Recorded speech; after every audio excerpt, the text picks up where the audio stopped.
crente vai passando por fases, e a igreja, como você é a igreja também vai passando por fases. E a próxima fase que vai chegar para o Verbo da Vida Betânia é muito maior do que você pensa. Sabe por quê?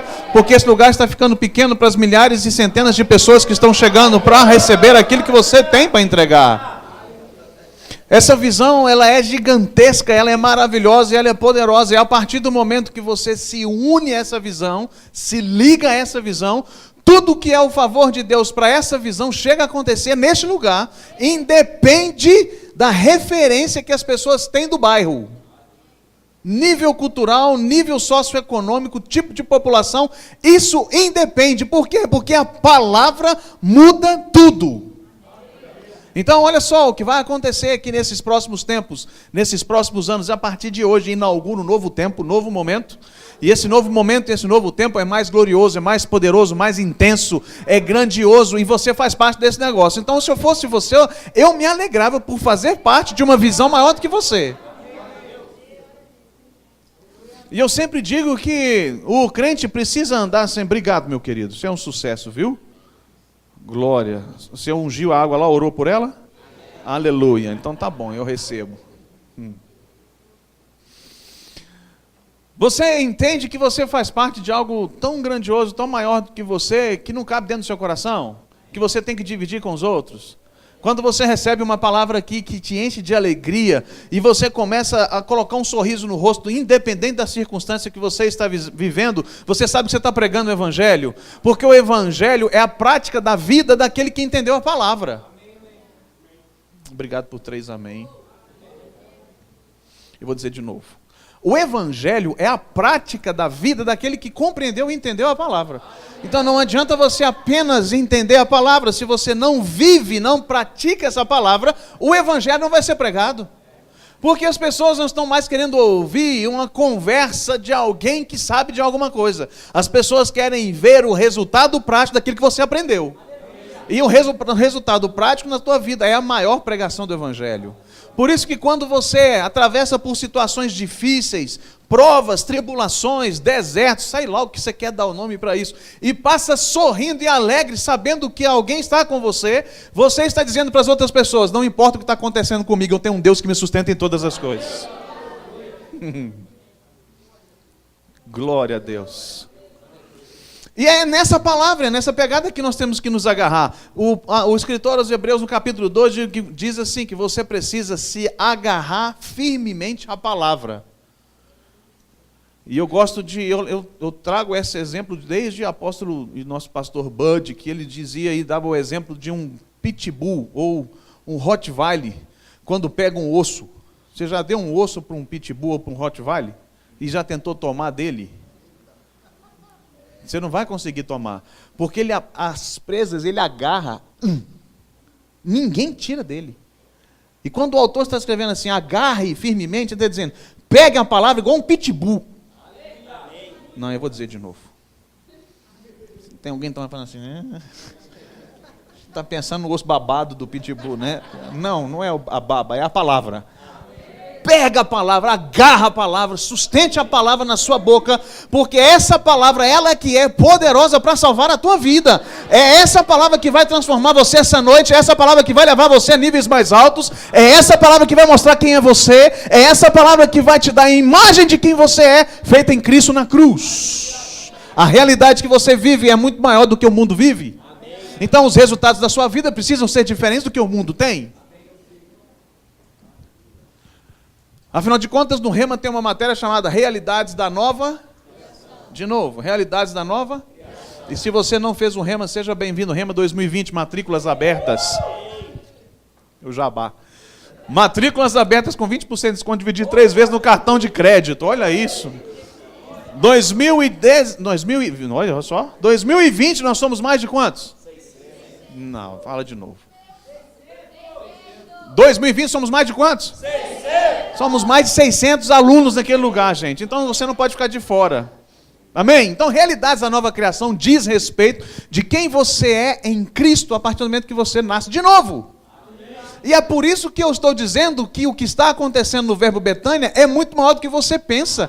Porque aqueles que são nascidos de novo não têm impedimentos em nada. Não tem nada de provação, de privação que possa chegar na igreja que você não vai recorrer àquele que é o dono de toda a palavra e vai avançar dentro daquilo que ele diz para você. Porque tudo o que ele diz para você se cumpre. Tudo que ele diz para você se cumpre. Eu vou dizer de novo, tudo que ele disse a seu respeito está se cumprindo. Você pode não estar vendo, você pode não estar tocando, você pode não estar percebendo, mas a realidade é o que ele disse para você está se cumprindo. Porque você não vive por aquilo que você vê. Obrigado por 2 amém e um assim. Você precisa me ajudar a pregar. Nós não vivemos por que nós vemos, nós não vivemos por aquilo que a nossa conta bancária diz, nós não vivemos por aquilo que a minha família diz, eu não vivo por aquilo que o meu patrão diz, eu não vivo por aquilo que o governo brasileiro diz, eu não vivo por essa realidade, a minha realidade eu vivo naquilo que Deus já disse, e Ele disse que eu sou mais que vencedor nele. Ou eu vou crer nessa realidade, eu creio nessa palavra, eu pego ela e agarro ela com todos os meus dentes, com todas as minhas forças, ou eu vou continuar vivendo como o mundo vive. E como o mundo vive, os resultados da sua vida vai ser exatamente aquilo que o mundo tem. Mas quando você decide pegar essa palavra e viver de acordo com o que a palavra diz a seu respeito, pronto, está tudo feito. Então você não precisa ter medo de nada. Eu tenho carregado comigo, meu espírito, uma palavra já há alguns meses, e eu quero dividir algumas coisas dela com você essa noite, para que você possa sair daqui não animado. Eu não estou aqui para animar você. Eu estou aqui para deixar uma convicção no teu espírito. Quem é você em Cristo, o que você é capaz de fazer nele. Eu não quero que você saia daqui, que palavra bacana, que palavra poderosa. Não, a palavra pode mexer com você na realidade, ela vai mexer com a sua estrutura essa noite. Mas muito mais do que mexer com você, é você começar a se enxergar como ela diz que você é. Você não é um pobre coitado. Você não é um fruto do meio. Muitas pessoas dizem que nós somos frutos do meio. Eu sou fruto da minha família, eu sou fruto da realidade, da cultura, da política do meu país. Não, nós somos frutos da palavra. Foi a palavra que nos criou em Cristo, aleluia. O sacrifício dele nos trouxe uma nova vida. E nossa nova vida, uma nova perspectiva. Então abra sua Bíblia comigo no Evangelho de João. Vamos começar por aí, vamos deixar Deus fluir naquilo que Ele precisa falar nessa noite. João, capítulo 14.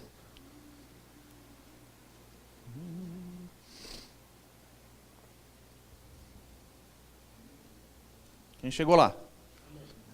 João 14.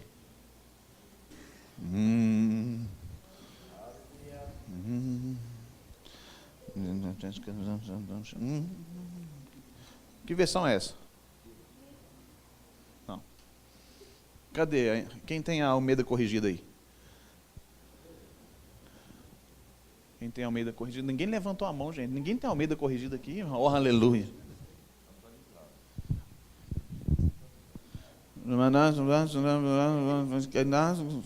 Ok. Versículo 8, a partir do 8, vamos lá. Disse-lhe Filipe: Senhor, mostra-nos o Pai. O que nos basta? 9. Disse-lhe Jesus: Estou há tanto tempo convosco e não tendes me conhecido, Filipe?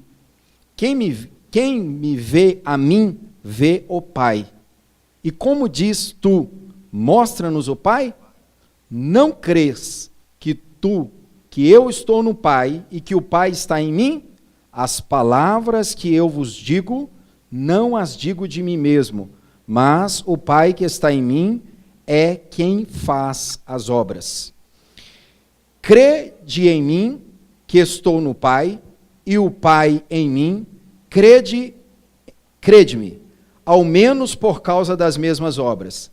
Na verdade vos digo, que aquele que crê em mim também fará as obras que eu faço, e as fará maiores do que estas, porque eu vou para o meu Pai. Você acompanhou comigo o que está escrito aí? Então, olha só, o que Filipe chega... Jesus começa no capítulo 14 de João a falar um pouco da partida dele, que ele precisava ir embora. No capítulo 16 ele fala que ele precisava ir, mas que viria outro igual. No capítulo 17 ele ora, a oração sacerdotal de Jesus. Então, no capítulo 14, ele começa a falar que ele vai embora, ele fala, para onde que eu vou? Eu falo, eu sou o caminho, eu sou a verdade, eu sou a... E ele diz para Filipe, fala assim, mas cadê? Mostra-nos o Pai, que eu quero crer no seu Pai. Mostra-nos. E aí Jesus diz, rapaz, você não está vendo o Pai? Quando você olha para mim, você vê o Pai, porque eu e o Pai somos um. Vou dizer de novo. Jesus está respondendo, eu e o Pai somos um. Então tudo que eu faço é o que eu vejo meu Pai fazer. Tudo que eu falo é o que eu vejo meu Pai falar, porque eu e ele somos um. Então, Filipe, presta atenção, já que eu e o meu Pai somos um, e você precisa crer em mim, pelo menos nas obras que eu faço, eu digo uma coisa, que na verdade, vocês vão fazer as mesmas coisas que eu faço. Então, o que Jesus está dizendo indiretamente? Que eu e você e o Pai é um. Porque só pode fazer as coisas porque o Pai que faz está nele, aleluia. Meu Deus. Então Jesus está dizendo, ei Filipe, vai chegar um momento em que a situação que eu estou com o Pai, vai ser eu, você e o Pai juntos. Meu Deus. E por isso vocês vão fazer obras. Agora, pensa comigo, o que pode ser obra maior do que ressuscitar um morto? Ressuscitar 10? Se você crer assim, eu vou orar porque você vai lá para o Pará, para a próxima rebelião que tiver na cadeia, você estiver lá dentro e ressuscitar os 42 que morreram. Jesus estava falando não em numa intensidade, mas numa amplitude de ação. Por quê? Porque Jesus, enquanto ele era um com o Pai, ele ainda estava preso no seu corpo físico para não estar em outras regiões do mundo, para fazer as coisas que ele estava fazendo em toda Samaria, Judeia, e onde ele estava andando. Mas ele disse assim, obras maiores vocês vão fazer, ou seja, como eu sou um com o Pai, e daqui a pouquinho, quando eu for embora, alguém mais vai ser um com o Pai e vai fazer as mesmas coisas, vai começar a acontecer obra no Betânia, no Barreiro, na Cidade Industrial, lá na Pampulha, lá em Venda Nova, não vai ter mais região geográfica que vai fazer com que o poder não avance e não alcance, ou seja, toda Belo Horizonte, Minas, Brasil e mundo vai ser afetado pela presença daquele que é um com o Pai. Uau! O fato de Jesus ser um com o Pai e mostrar quem era ele, ele estava dizendo, eu faço as obras que eu faço porque tem alguém comigo. Nicodemos, ele estando com Nicodemos, Nicodemos foi encontrar com ele à noite, não foi? João capítulo 3, um capítulo antes. E Nicodemos diz assim, deixa eu te falar um negócio, ninguém pode fazer o que você faz se não falar Pai. Ele não conhecia o Pai, ele conhecia Yahvé. Então ninguém pode fazer as coisas que você faz se Deus não estiver com você. O que Nicodemo estava dizendo? Me dá esse Deus. E aí Jesus fala o quê? Você precisa nascer de novo. Porque à medida que você nasce de novo, esse Deus que é o meu Pai, vai estar com você. Aleluia. Então, todo aquele que é nascido de novo, se torna um.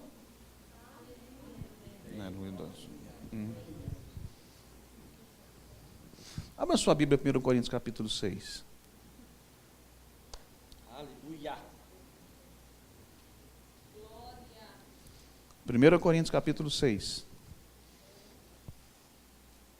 Verso? Qual verso? Quem está conectado comigo aí? Já chega no verso aí. Versículo 17. Entretanto, aquele que se une ao Senhor é um só espírito com ele. De novo. Entretanto, aquele que se une ao Senhor é um só espírito com ele. De novo. Entretanto, aquele que se une ao Senhor é um só espírito com ele. Aleluia. Mais uma vez. Entretanto, aquele que se une ao Senhor é um só espírito com ele. Agora vende a vassoura.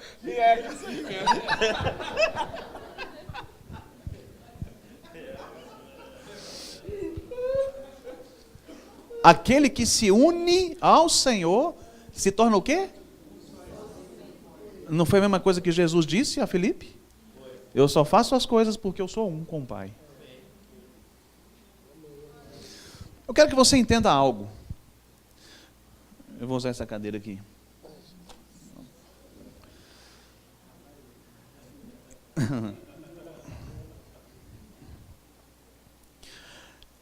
Jesus nasceu de uma mulher chamada Maria. Maria era virgem? Sim. Quando Jesus nasceu, ele era filho de Deus? Ou ele era filho de José? Algumas pessoas olhando para mim, falando assim, não estou lembrado. Jesus era filho de Deus ou de José? De Deus? De Deus? Faça o remo que você vai descobrir isso. Ela não coabitou com José, não tinha como o filho ser de José. Jesus era filho de Deus. Então, quando Jesus nasce, ele era filho de Deus? Sim ou não? E com 6 anos? E com 12 anos? E com 18 anos? E com 24 anos? E com 28? Sim ou não? E com 30? Jesus era filho de Deus com 30? E com 33? Então, você concorda que Jesus era filho de Deus desde o dia que ele nasceu até o dia que ele voltou para o Pai? Ele era filho de Deus? Sim, mas mesmo sendo filho de Deus, ele não pôde fazer milagres antes dos 30 anos. Ele não pôde fazer... Glória, sejam bem-vindos, viu? Fiquem à vontade no nosso meio, a sua presença nos alegra.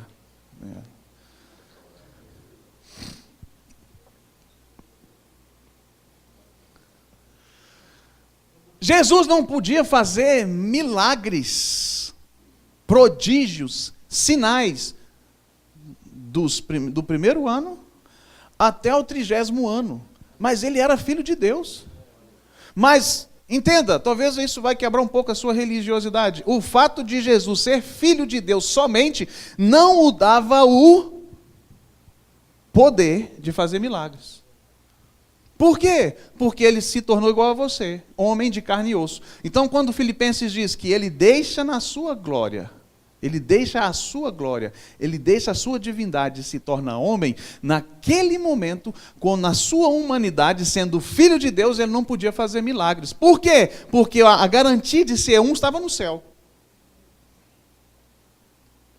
O que unia ao Pai estava ainda na eternidade, pela sua divindade, o que era o poder. Então Jesus andou como filho de Deus do primeiro ano até o 30º ano. Filho de Deus, servindo a José, filho de Maria, como carpinteiro. Mas durante esse tempo, o que Jesus fazia? Estudava a Bíblia. Jesus não era conhecido como Jesus Cristo, porque Cristo não é o sobrenome de Jesus, não é? Não chamava Maria da Silva Cristo, nem José de Arimateia Cristo. E aí nasceu Jesus Cristo. Cristo era a unção que estava sobre Jesus e que chegou no momento que ele se tornou aquele capaz de fazer os milagres que saiu das mãos e da boca dele. Então, Cristo era a unção do Cristo que estava sobre ele. Entenderam isso? Vocês estão me olhando com a cara assim? Está tudo bem comigo aí? Está tranquilo? Então, olha só, até os 30 anos Jesus não fez nada a não ser estudar a Bíblia e frequentar a igreja. Por quê? Abre comigo em Lucas, no capítulo 2. Deixa eu conferir esse texto aqui. Lucas, capítulo 2.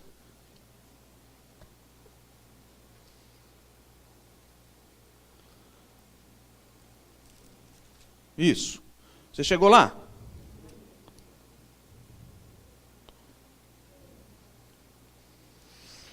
Versículo 41, Lucas 42. Ora, anualmente iam seus pais a Jerusalém para a festa da... Quando ele atingiu os seus 12 anos, subiram a Jerusalém, segundo o costume da festa. Terminados os dias da festa, ao regressarem, permaneceu o menino Jesus em Jerusalém, sem que os seus pais soubessem. Versículo 44. Pensando, porém, estar ele entre os companheiros de viagem, Foram caminhos de um dia, e então passaram a procurá-lo entre os parentes e conhecidos. Não o tendo encontrado, voltaram para Jerusalém à sua procura. Quantos dias depois aí? Diga de novo. 3 dias depois, acharam Jesus no templo, assentado no meio dos doutores, ouvindo-os e interrogando-os. E todos os que ouviam muito se admiravam da sua e das suas. Presta atenção, Jesus só poderia discutir com os fariseus e saduceus da lei porque ele estudava a Bíblia na época. E a Bíblia da época era a Torá, que são os 5 livros iniciais, mais os profetas. Então Jesus estudava a literatura que ele tinha. E ele estudava tanto que ele foi capaz, aos 12 anos, de estar na igreja. Jesus ia para a igreja? Repita comigo, Jesus ia para a igreja?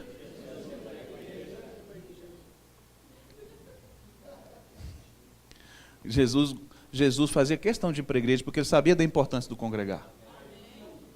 Oh, aleluia. Rapaz, lá no Carlos Prates tem umas pessoas que só gostam de ir na igreja no domingo. Só acontece lá no Carlos Prates. E no domingo de manhã, tu não pode ir à noite, não pode 2 cultos. Se falar que tem 2 cultos na igreja, é problema. Sabia, pastor Elias? Lá, graças a Deus, você está livre disso, meu irmão. Aqui não tem isso, não. Mas lá no Carlos Prates tem umas criaturas celestiais que não vai na igreja na quinta-feira, não. Só vai no domingo. E acha que ir na igreja domingo resolve a vida. Jesus, além de ir na igreja, meditava, estudava a Escritura.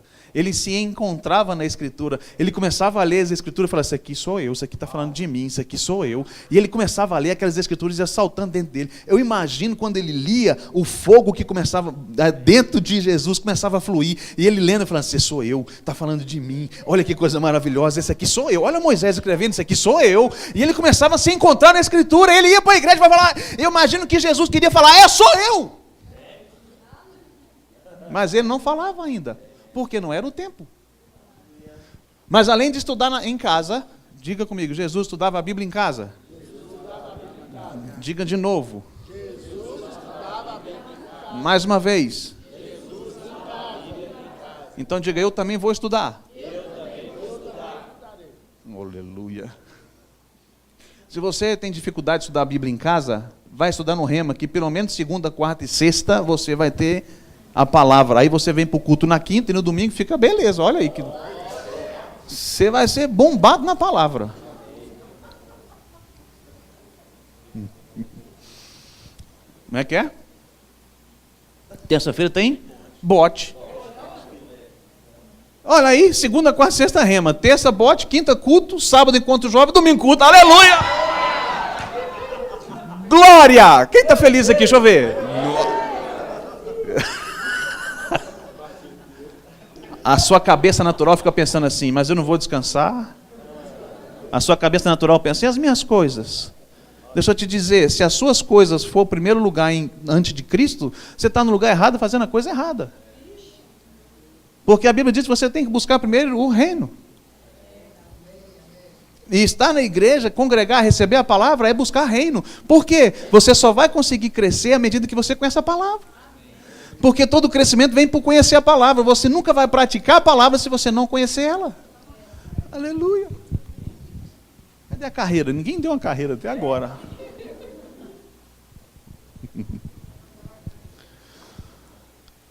Nós precisamos sair da nossa meninice de crente, de achar que nós somos vítimas de tudo.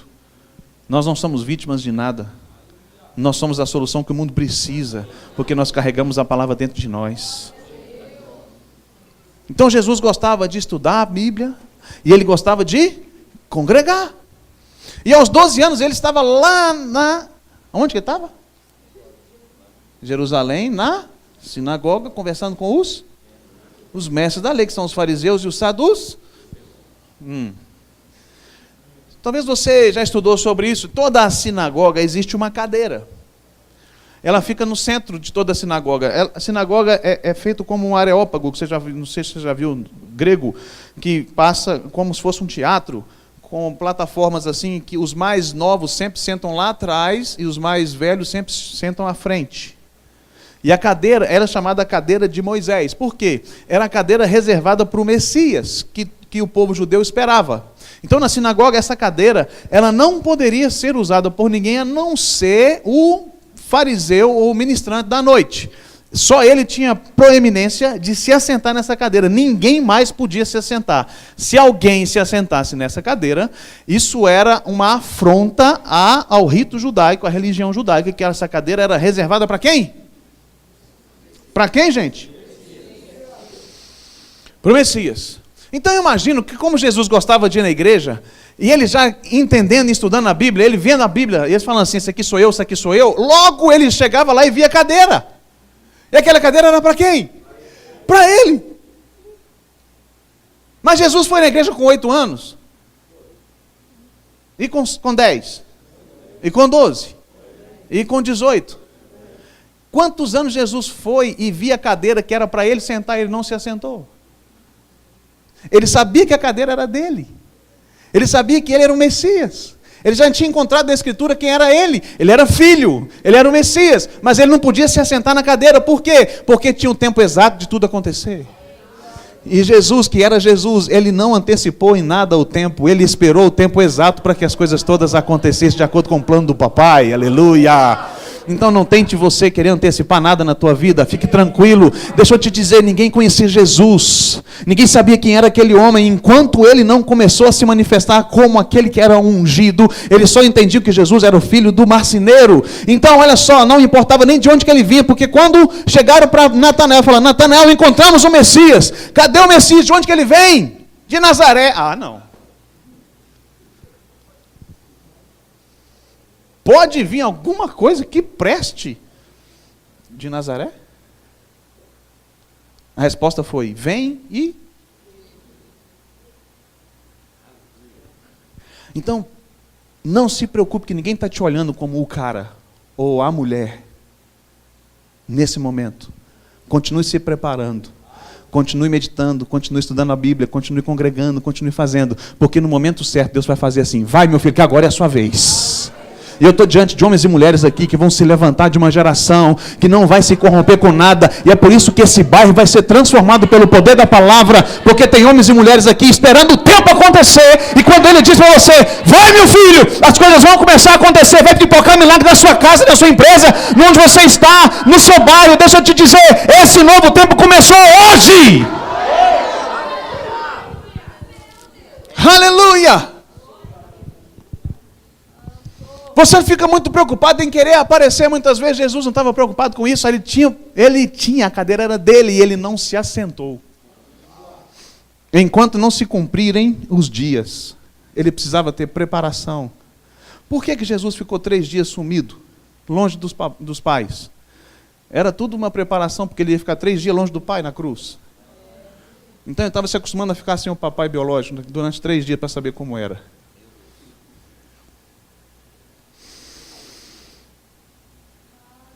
Então para de olhar para você e achar que você é natural. Você não é normal.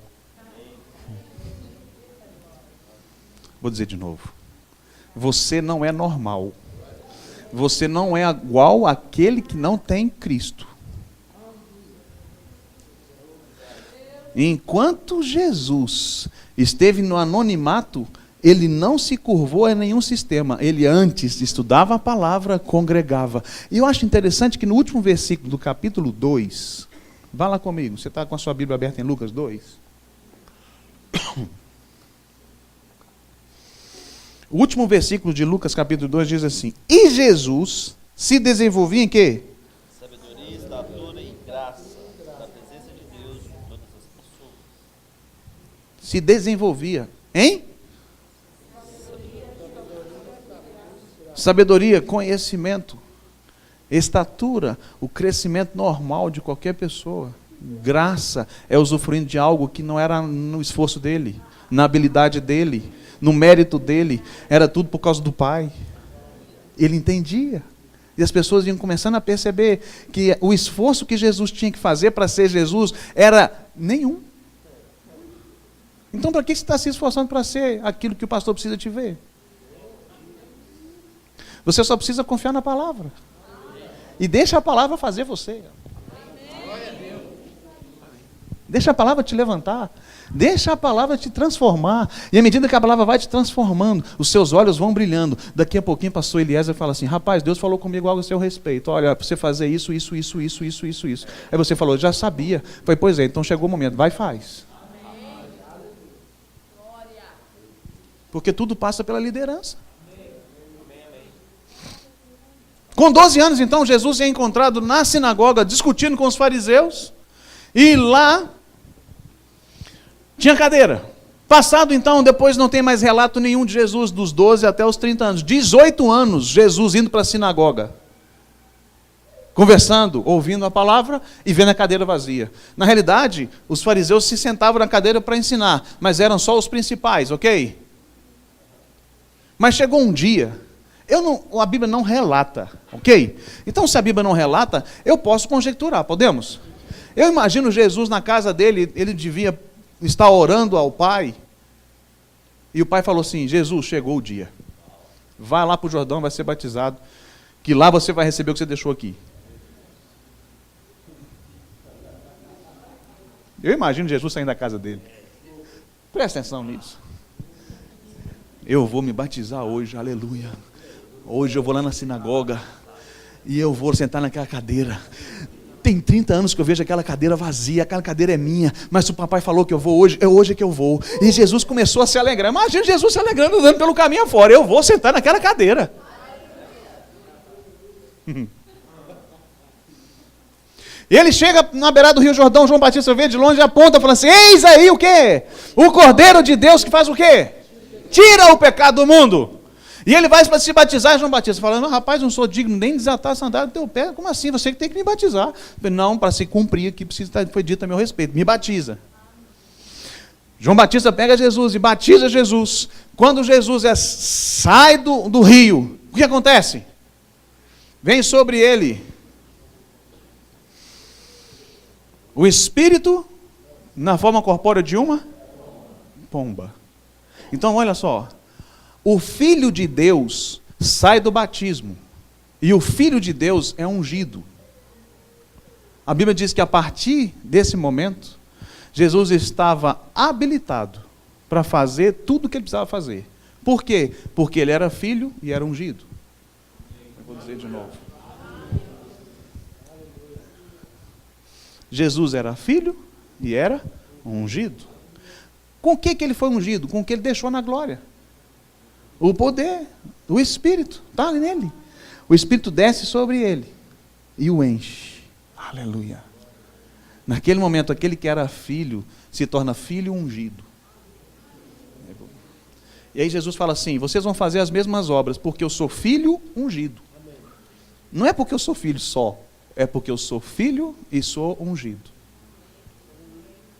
Mas por que Jesus precisava ir? Porque precisavam ter outros filhos ungidos.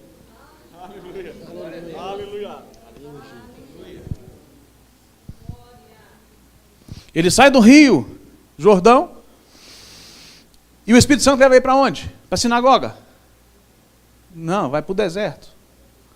40 dias, 40 noites sem comer no deserto, sendo tentado pelo capiroto. E ele havia recebido a voz de Deus falando: esse é meu filho amado em quem eu tenho prazer.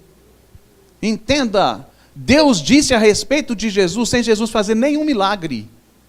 Ele disse que tinha prazer na vida de Jesus porque Jesus era um filho obediente que estudava a Bíblia e frequentava a igreja.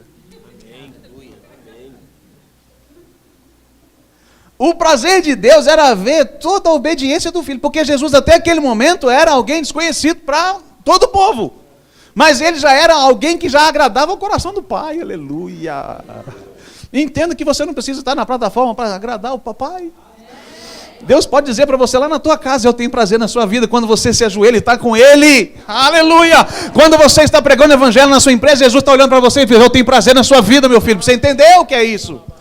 Não é a evidência, não é a plataforma que vai fazer com que Deus te olhe diferente. É o seu coração nele, aleluia. É quando você compreende quem é Ele em você e quem é você nele. Quando isso tudo se casa, Ele fala assim: eu tenho prazer na sua vida, meu filho. Porque não são os aplausos, não são os tapinhas na costa que vai fazer com que você seja melhor. É a sua entrega a mim.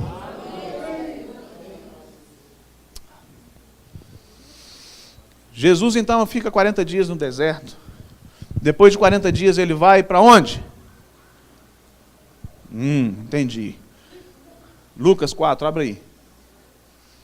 Lucas capítulo 4.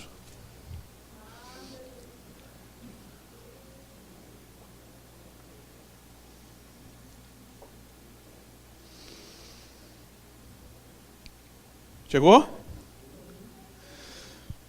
Versículo 14. Então Jesus, no poder do Espírito, regressou para... E a sua o quê, gente? Fala de novo, gente. Correu por toda a circunvizinhança e ensinava na sinagoga, sendo glorificado por todos. Jesus era famoso? Sim ou não? Jesus era famoso? Sim ou não? Sim. Deus não tem nenhum problema para que você seja famoso, que você seja proeminente, que você seja alguém diferente, que você seja colocado numa situação de exaltação. Deus não tem nenhum problema com isso. O problema está em você pegar essa posição e encher seu coração de soberba e inclinar o seu coração para você mesmo. E aí está errado. Mas, se você manter o seu coração em Deus, não tem problema nenhum. Porque existem pessoas que são ícones hoje da igreja no Brasil. Se você falar num rapaz chamado Silas Malafaia, você acha que ele não é um cara diferente? Sim, todo mundo conhece ele. Um André Valadão, um Márcio Valadão, todo mundo conhece esses caras. Por quê? Porque eles foram exaltados. Porque tem coração no Senhor. Ah, mas prega uns negócios meio troncho. Deixa eu te dizer, cada um vai pregar segundo a revelação que tem. Por isso que a Bíblia está aí, para que você aprenda com ela. A gente fala isso sempre no rema. Você pode ouvir todas as coisas, mas retém o que é bom. Quem gosta de comer peixe? 4 pessoas, 5, 6, 7. Então, tá bom, 8. Só 8 pessoas gostam de comer peixe. 9, desculpa. Quando você vai comer um peixe cheio de espinha, é difícil, é ruim. Você come um peixe analisando cada mastigada onde está o espinho para você tirar. Mas você não vai deixar de comer o peixe, porque tem na carne nutrientes que vai servir para o seu corpo crescer. Você faz o quê? Come a carne e joga o espinho fora. É assim quando você pega uma palavra que às vezes não está dentro daquilo que você crê ou na realidade dessa luz. Você come a palavra e joga o espinho fora. E retém o que é bom, que vai edificar a tua vida. Aleluia. Versículo 16. Indo para Nazaré, onde fora criado, entrou num sábado, na onde? Segundo era o seu quê? Costume. Está aí, Jesus gostava de ir mesmo, era o costume dele. E então lhe deram um livro do profeta Isaías, e abrindo o livro, achou o lugar onde estava escrito: o Espírito do Senhor está sobre mim, pelo que me... Fez o quê, irmãos? Para evangelizar os pobres, enviou-me para proclamar a libertação aos cativos, restauração da vista aos cegos, para dar a liberdade aos oprimidos, e apregoar o ano aceitável do Senhor. Tendo fechado o livro, devolveu ao assistente e fez o quê? Está escrito o que na sua Bíblia? Parece sem lógica o sentou-se. Quantas vezes você já leu o sentou-se e passou por ele como se nada estivesse acontecendo? Mas quando você olha para a cadeira, eu imagino Jesus lendo: o Espírito do Senhor está sobre mim, aleluia. Pelo que me ungiu, aleluia. E enviou para proclamar, apregoar o ano aceitável. É hoje. Hoje se cumpriu essa escritura. Está me ouvindo, gente? Hoje se cumpriu essa escritura. E porque está se cumprindo a escritura sobre mim, hoje eu vou sentar no lugar que é devido a mim. Aleluia! Uau! Jesus se assenta na cadeira que era dele. E aí os fariseus crescem o olho nele e ficaram assim: que isso? Que esse cara está sentando nessa cadeira? Por quê? E ele fala: hoje se cumpriu porque eu sou o Messias enviado pelo papai. Antes eu não podia sentar, porque eu ainda não estava ungido para fazer. Porque eu sou diferente de vocês, que se assentam e ensinam, mas não vivem. Agora, a partir de agora, eu vim e me assentei, mas eu vou mostrar para você como se vive. Porque para se assentar na cadeira precisa ter um estilo de vida. Eu vou dizer de novo: para se assentar naquela cadeira, não é simplesmente se assentar, é porque tem que ter um estilo de vida. Vou te mostrar isso. Abra sua Bíblia em Mateus capítulo 23. Pastorzão, eu perdi meu tempo aí. Quanto tempo eu tenho? Eu estou até 10h30. Ah, obrigado.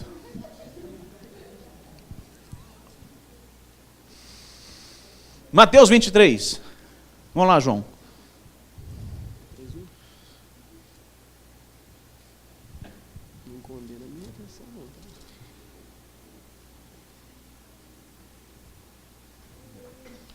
Todos chegaram? Acompanhe comigo Mateus 23. Então Jesus pregou às multidões e aos seus discípulos. Um pouquinho só mais lento.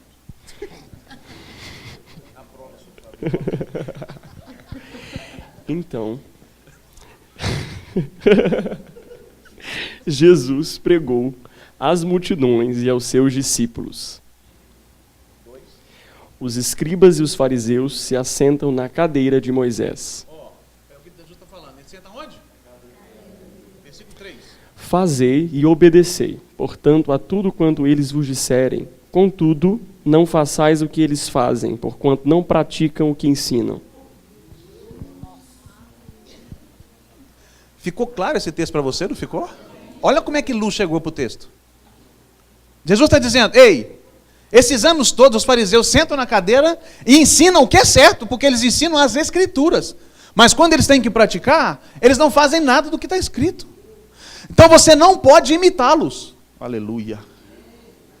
Agora eu estou aqui, não, eu estou te explicando, olha Jesus pregando, eu estou explicando para você como é, eu estou sentado aqui, mas agora eu vou me levantar, e onde tiver a necessidade, eu estou aqui para cumprir aquilo que a palavra diz. E quando Jesus começa a andar, ele faz por todas as partes, fazendo o bem, curando os enfermos, trazendo liberdade aos cativos, fazendo o bem para todo mundo. Por quê? Porque ele era ungido para isso. Aleluia.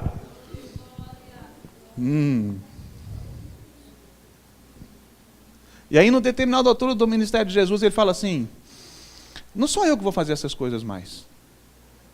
Vocês vão fazer as mesmas coisas. Aliás, obras maiores vocês vão fazer. Por quê?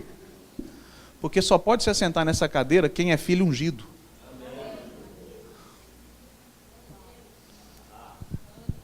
Essa cadeira é igualzinha que você está sentado.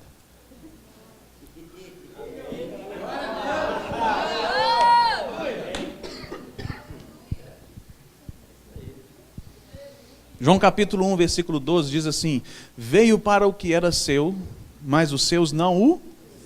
Mas a todos quantos o receberam, deu-lhes o quê? De se tornarem? Bom, Jesus era o quê de Deus? Do 0 aos 33. Então, primeira coisa, ele colocou você na mesma posição de filho. Quantos nasceram de novo? 3, 4, 5, 6, 7, 8, 10. Vamos fazer o apelo agora, então?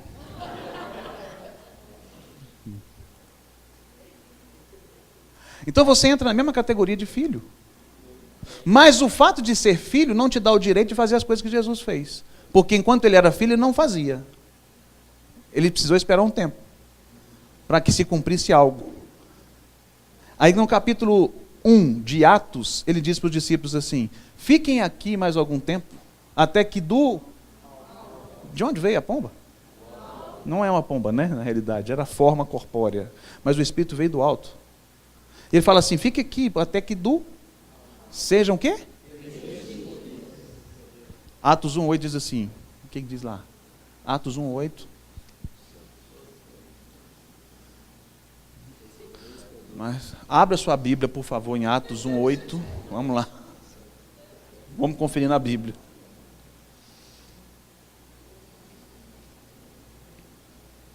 Mas recebereis o quê?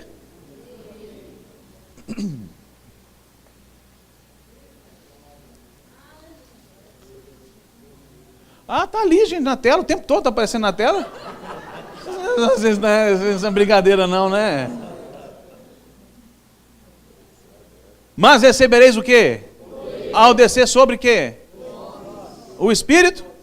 Mas o Espírito Santo só pode vir quem é? Sobre quem é? Então, peraí. Então perceba, ele te fez filho e ele te ungiu.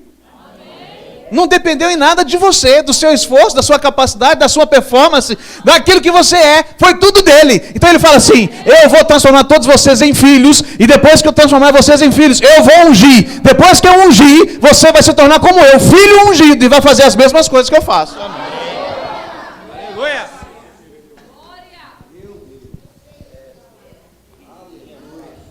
Vamos lá, então você não é normal, entende isso? Não pode ser natural você viver a mesma vida de quem não tem o que você tem.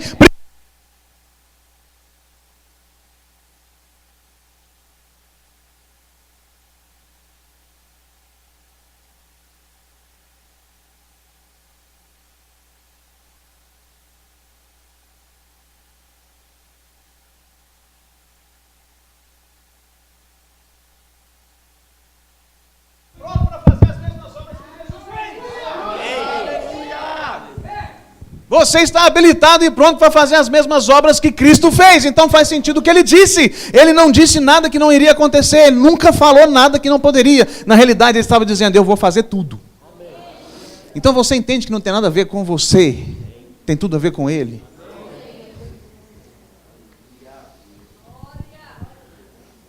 Ele diz assim, não imitem os fariseus. Mas em Efésios 5:1, abre lá.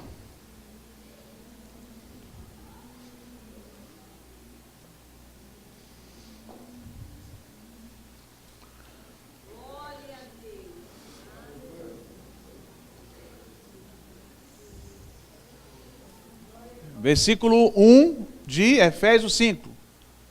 Pega um lá atrás agora para ler para mim.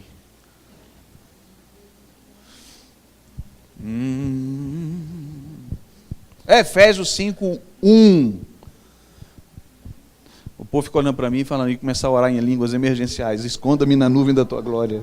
Para que o pastor não me ache para me ler. Não gosto de ler.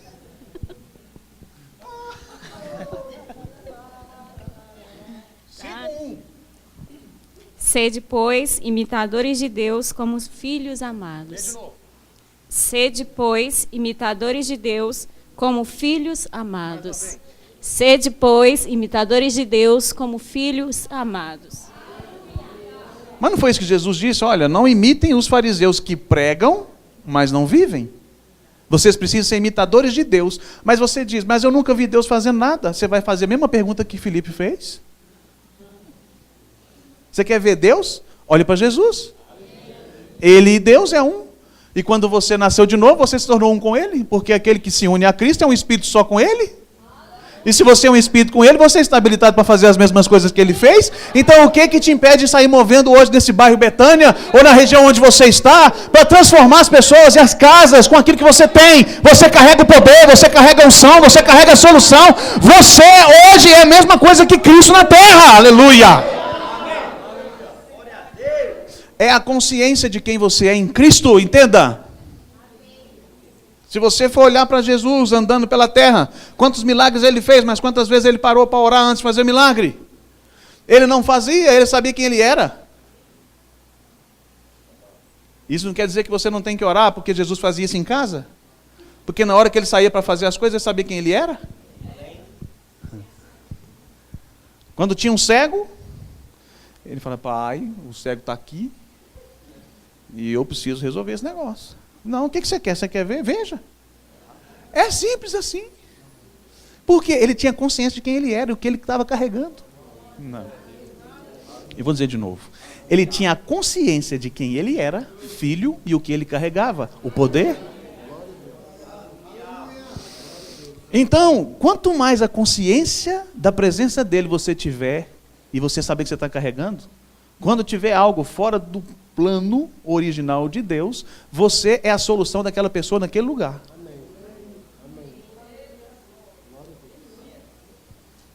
A palavra imitadores aí, a palavra imitar, vem da palavra grega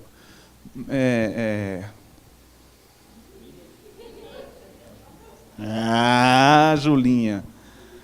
O Peretes não, filho. O Peretes é outro. Nós vamos entrar no Peretes depois. A palavra grega para a palavra... Josué, vou falar. A gente tem que amar os irmãos que ajudam a gente a pregar, né? Mas a palavra é mimetes. Não. Mimetes, é isso mesmo. Não, a palavra imitar vem da palavra mimete, que surgiu então a palavra mímica. A palavra mímica vem da palavra grega mimete, que quer dizer imitar.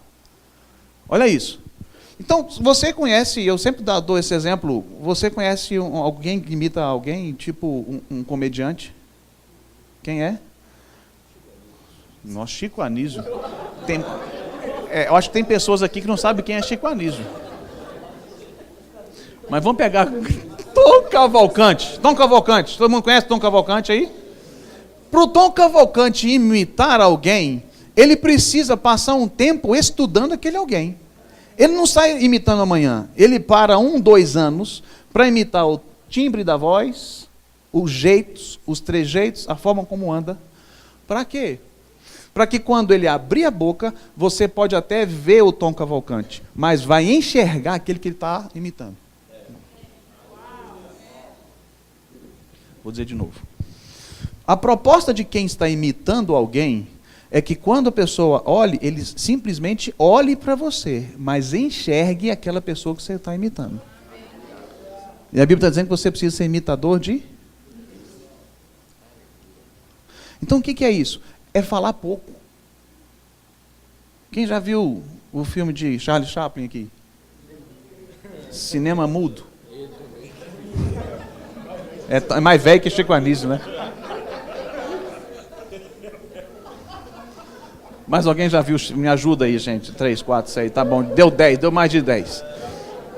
Cinema mudo. Você vê ele fazendo um monte de coisas sem abrir a boca. E você compreende exatamente a mensagem que ele quer transmitir. O que é isso? É um mimete. É você imitar alguém sem abrir a boca. Ou seja, quando você começar a viver o evangelho sem abrir a sua boca, a manifestação do poder vai ser a maior demonstração do evangelho. Imitar a Deus é fazer como Jesus fazia. É andar por essa terra, carregando o poder, sabendo que era filho, mas quando tinha alguma necessidade, ele era aquele que trazia a solução. Então diga para o seu irmão, você não é o problema. Não, diga com convicção para ele, você não é o problema. Você é a solução.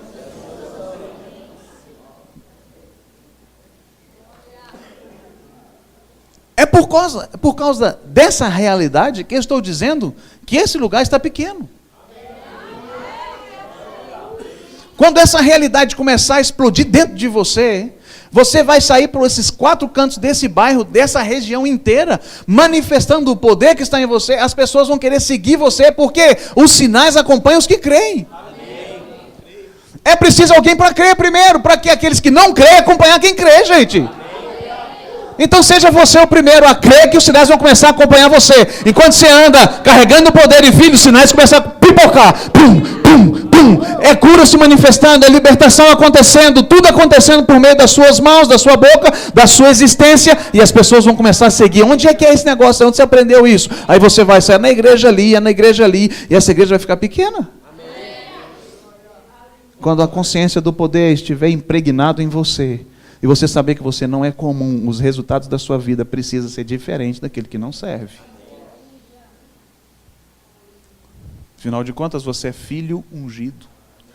E quem é filho ungido tem consciência do poder que carrega.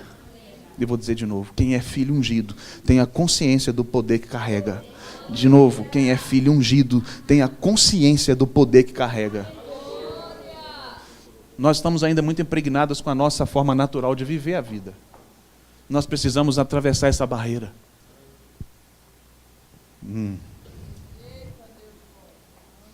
Paulo entendeu tanto isso que ele diz assim: não sou eu mais que vivo, mas Cristo vive em mim. E a vida que eu vivo hoje, na carne, não tem nada a ver comigo.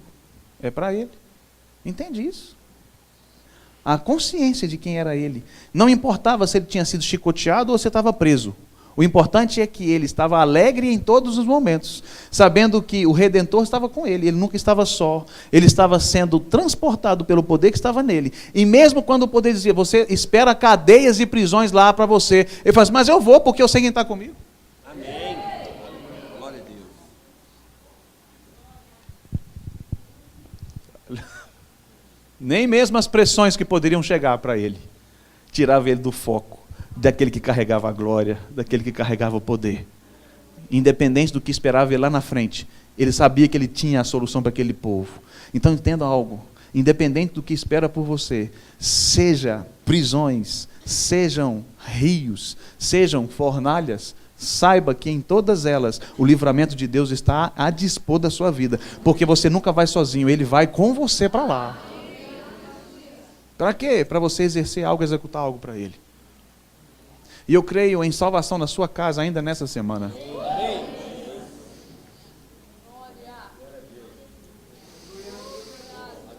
As pessoas vão começar a ver algo diferente no seu olhar, no brilho do seu rosto, por causa da consciência da glória. Moisés teve um encontro com a glória externa, e o rosto ficou brilhando. Quantos dias?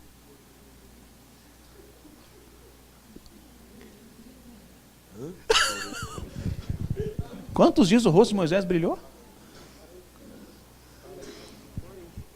Fala aí o outro aqui. Quantos dias Jesus passou no deserto? Quantos dias o rosto de Moisés brilhou? Mas ele não teve contato com a glória interna. Ele teve um contato com a glória externa. Você carrega. Não.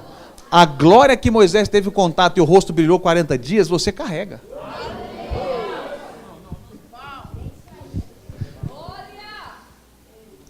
Então não é só o seu rosto que pode brilhar.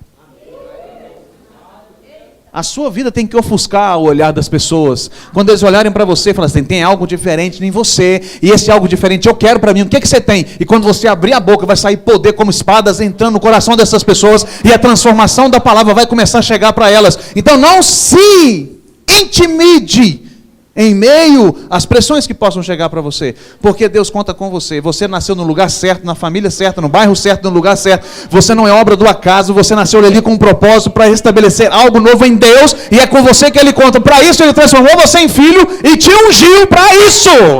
Uau! Pode vir alguma coisa boa de Betânia?